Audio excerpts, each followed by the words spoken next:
Welcome to the week on World Stories. North Korea reaching out to abducted Japanese citizens. France 2 years on from the Bataclan attack. But first to Colombia and the city of Medellin. Medellin was long a byword for drug cartels and gang wars. But the city's image is changing. We take a look at Medellin's vibrant street art scene. Spraying color instead of bullets is a welcome change for Comuna 13, a district of Medellin that's been plagued by violence. A tour guide shows off the new look of the neighborhood. The landscape used to be dominated by armed militias of drug cartels. But now, graffiti artists are helping transform the image of this community. We want people from the city to visit our neighborhood so they can overcome their fears and prejudices about Comuna 13. The aim of the graffiti tour is to open the district to lots of visitors. Comuna 13 has benefited from social reform and city planning in recent years.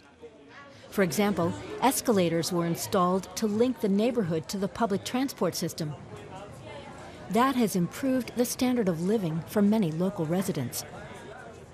The gangs aren't all gone, but Medellin no longer has the grim status as the world's most dangerous city. Between 2010 and 2015, the murder rate has dropped by about 75%. I used to come to Medellin often. It was such a dangerous place, really frightening. But these days it's more peaceful. That's encouraging. There's a lot of tourism. I find it all very interesting and safe. That's a good thing. Tatam, the tour guide, is all too familiar with the violence in Medellin. In 2009, his cousin was killed. Colacho, the cousin's nickname, is now the name of the organization that runs the graffiti tours. Hip-hop and graffiti workshops are also on offer at Casa Colacho. This kind of youth outreach work is a snub to the criminal gangs. They saw us as potential enemies. They weren't afraid of the police, but they were afraid of us, because our work gets young people off the streets and out of their reach. Social projects wage a good fight against the traps and snares of gang life. Art and music offer a channel for non-violent expression. It's about an alternative to hanging out, to robbing and killing and causing people pain. We're inviting visitors and motivating them to become part of our culture.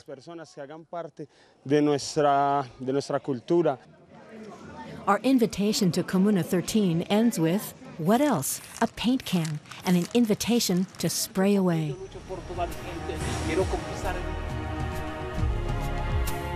It's long been known that North Korea has abducted Japanese citizens, using them to help train North Korean spies. Tamaji Takashita believes her younger sister was one of them. Nearly half a century after her disappearance, Tamaji is still trying to reach her. Every day in his tiny Tokyo studio, Tatsuro Murao puts together a very special radio program aimed at a select audience. Some 100 Japanese citizens believed to have been kidnapped by North Korea since the 1970s, presumably to train spies. No one knows how many can hear him, but he's convinced that for those who can, the Shiukaze project offers a lifeline of hope.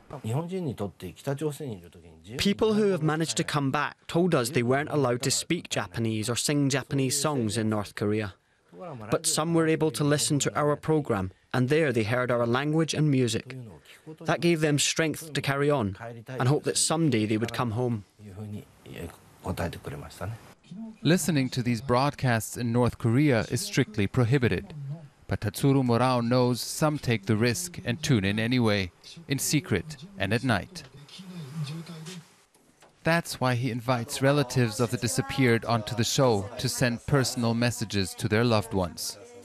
One of these is Tamaji Takashita. Her little sister Noriko vanished 44 years ago. She was just 18 at the time. My mother wanted to meet her at about noon that day to go shopping.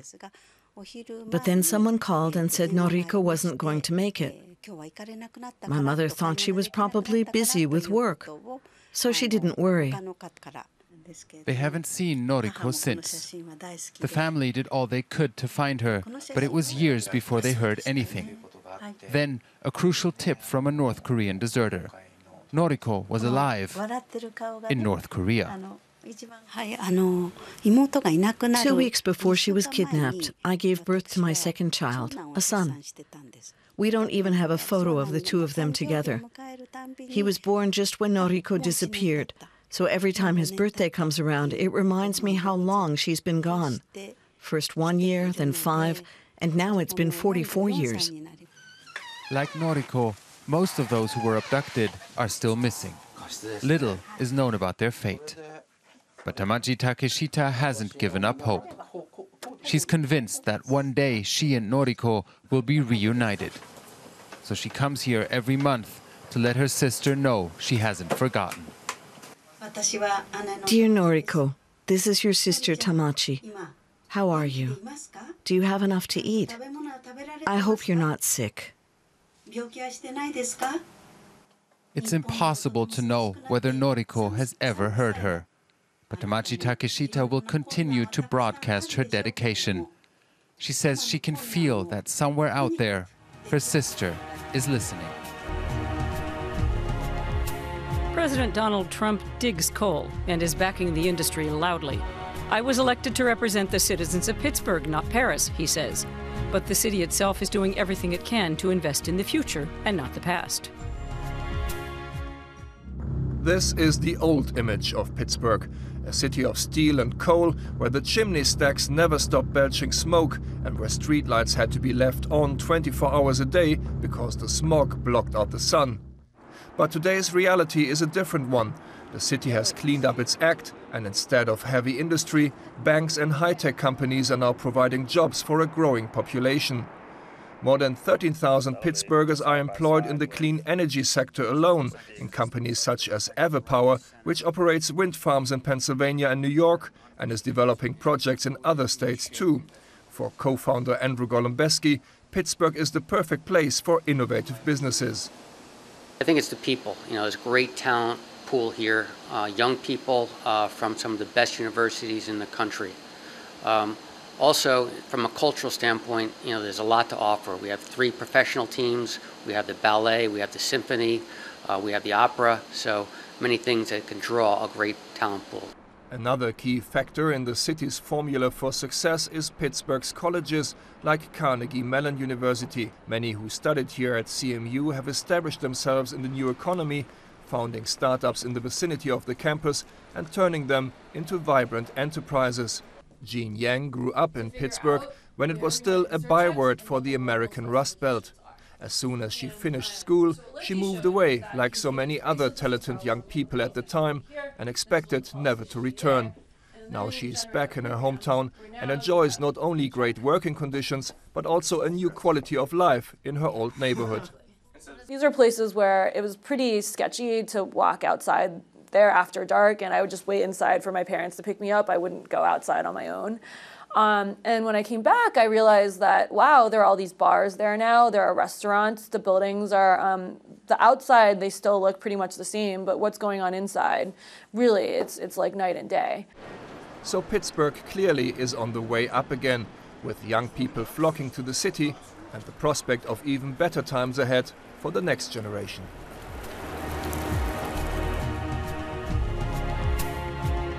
Two years ago, a coordinated wave of terrorist attacks ripped through Paris. 130 people were killed. Those affected have had their lives changed forever, haunted by the violence and the loss of friends and loved ones. Whenever Christophe Naudin walks past this place, the memories come flooding back. What happened here on November 13th, 2015 changed his life forever. Ever since that day, the Bataclan has taken on a new meaning for him.